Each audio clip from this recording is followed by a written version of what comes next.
Hey guys, welcome to another Kickster review. So today I'm going to be reviewing the first two episodes of the brand new Star Wars series, Ahsoka. I'm going to go through my regular format where I just basically talk about the things I like, talk about the things I dislike, summarize them, and just give an overall score of what I think of those two episodes. Before I get started, I feel I have to mention the current state of mind that I'm in when it comes to Star Wars. I'm not in a good state of mind at all. I'm a huge fan, historically speaking, but these days the content that they've produced in the last few years to me has been trash. I've absolutely hated most of it. I have no expectations and no excitement whatsoever for Ahsoka. I would have had a few years ago, but just not anymore. That said, I'm watching the series. I'm trying to be as objective as possible when judging it on its own merits. But as it stands right now, my expectations are very low and I have no excitement for it. But maybe in that situation, often when your expectations are low, sometimes you're pleasantly surprised. But I'll go into it anyways and just talk about my thoughts on these first two episodes. My overall thoughts on this show so far from the first two episodes were, I have to say, not good. I found it very boring and very bland for the most part, but there are a few things that I did like and I'll talk about them right now. So starting off, I thought the visuals were pretty good for the most part. You're watching it on the big screen on TV on Disney Plus, everything looked really crystal clear and good. A lot of the CGI was pretty good. Some moments where it just felt a bit off here and there, but for the most part, I thought it was pretty impressive. Obviously for a TV show, has a big budget, I understand that, but thought it was impressive for the most part. Set design was pretty good too. I mean, I could see a lot of detail and work went into them. There is an issue that I do have with them, just to get into the negative side of things, is that they don't feel lived in, meaning Star Wars sets and ships and whatnot always felt lived in, like you could see the wear and tear of them. I felt everything looked really polished in the show. Looks good, but just doesn't fit that Star Wars aesthetic to me for the most part. It just looks a bit stale and sterile, like every set looks like a hospital room or ward or whatever.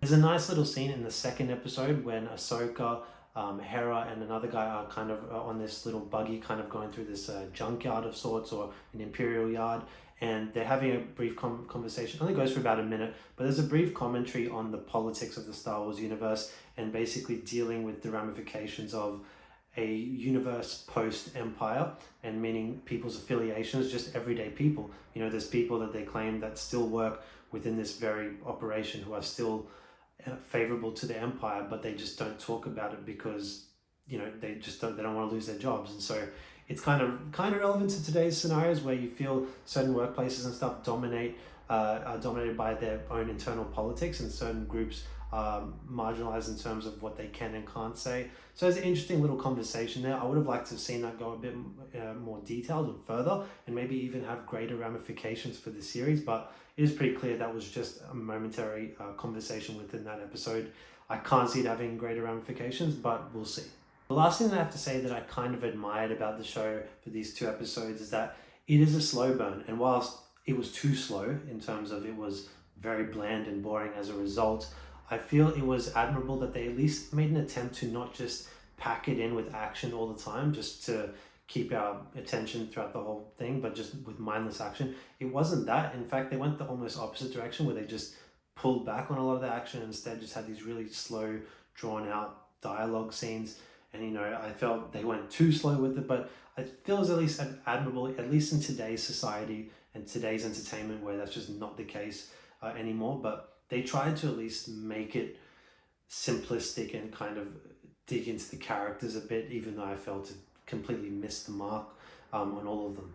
And now for the dislikes, and the list is long. But starting off, as I mentioned, this show is very slow and very boring, and coming all the way to the dialogue, where it just feels like every scene you could have this conversation in a third of the time, but they drag it out. Each time a character says something, it takes 5 to 10 seconds for the other character to respond, and back and forth and back and forth. It's just so boring, and nothing that they're saying feels like it has any substance to it. Nothing's gripping you or drawing you into the story. It just feels like they're just talking about meaningless stuff that you can't really care about. You just want to see them get to the point already, and just drags and drags, and it's just really frustrating to watch and see, like, compared to the heyday of Star Wars in particular, which was just known for iconic dialogue and just coming out with bangers of dialogue throughout their whole films, and it's just not the case here anymore at all. And another factor that made it boring, aside from the dialogue, was these long takes of characters walking up to a thing or a place and just not. It's so slow, long, and drawn out unnecessarily, just sucking up like watch time basically. And there's no reason for it. What, just cut to the chase. You can still have development of a scene without having to show a character always walking a whole distance to a certain location. It's just completely a waste of time, and you can see they're clearly doing it just to drum up the watch hours from viewers, so that it looks like people have watched more and more of the show to make it look like it's more of a success than it actually is. And I should probably mention some of the main characters, namely Ahsoka and Sabine and Hera. They are just completely stale. Like, there is no substance to their characters whatsoever. All of them are the exact same archetype, which is stoic and serious, which seems to be the thing that they're doing with all female characters now in all of Star Wars and even Marvel and everything like that. It's just they don't know how to write a female character that kind of expresses like emotion or expresses any kind of feminine energy. They want to make them almost this male archetype of this like serious and stoic Jedi who just takes everything so seriously and says everything in a monotone way. It's so boring and just so it's done to death at this point, and it's just not working at all. Ahsoka from the Clone Wars. I've watched the Clone Wars. I haven't seen Rebels, but I've seen Clone Wars. Ahsoka is expressive. She's emotive. She's charismatic. She makes jokes. She makes quips. All these sorts of things. She's energetic. This Ahsoka, I get it. She's older now. She's more statesman-like, or whatever the equivalent is for a woman. But it's like she's just boring and just dull. Why do we care about her? It's not the same character clearly from the Clone Wars or even the Rebels. From what I saw of the Rebels, at least. She's just not the same personality at all.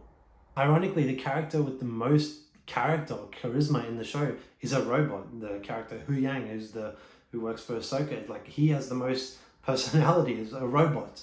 And now to touch on a couple more minor or like more specific gripes that I have is one, the diversity or the forced diversity. Anytime there's a scene now in any Star Wars show, and this show is also the case, anytime there's a scene that has a group or a collective of people, they always have to be of a different race of people, and just like it's just so forced at this point. It's just so obvious what they're trying to do. I have no problem with diversity, but it's just like every single group or collection of people looks like a complete diversity ad. It's like they're trying to advertise for diversity, equity, and inclusion. It's so stupid, and any person of like who would look at that and just think, oh wow, it's so representative of me, that's so superficial. Like, it's so forced and so unnecessary. And as I said, I have nothing against any racial background whatsoever. I'm a person of ethnicity as well, but like it's so forced and blatant, and like they're just trying to score brownie points with that tiny little crowd that cares about that sort of thing.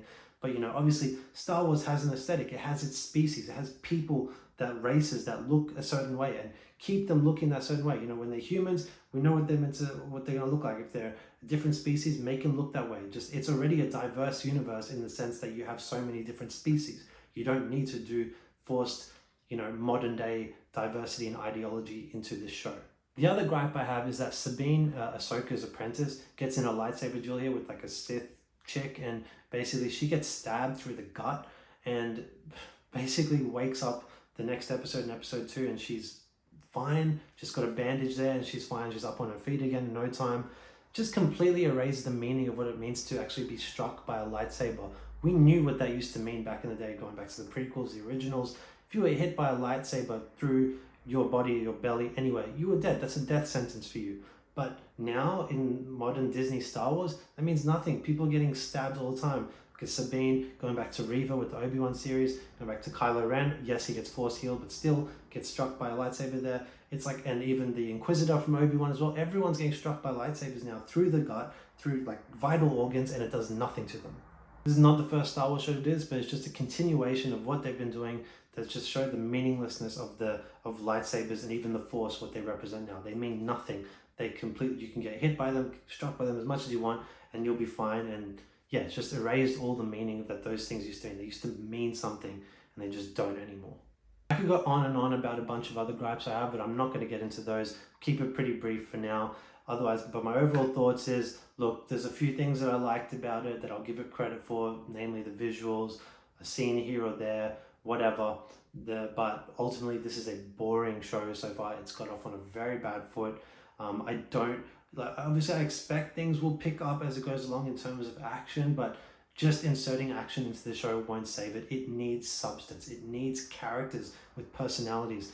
The introduction they give us, this is the period where they're meant to build the personalities of our characters before they throw them into the action. And unfortunately, they've just presented them as these bland characters that mean nothing and have no personality whatsoever. So I'm not excited anyway for the coming episodes, but I will review them. I'll be back here next week for the next ones, and I'll review each episode as it goes on. So yeah, my overall thoughts is that this is boring and stale, but completely expected at this point. And yeah, I can't recommend it based on what I've seen so far, but go check it out if you are interested at all. And yeah, that's my review of the first 2 episodes of Ahsoka, guys. Thanks for watching. Don't forget to like and subscribe and post your thoughts in the comment section below, and we'll see you next time. Bye.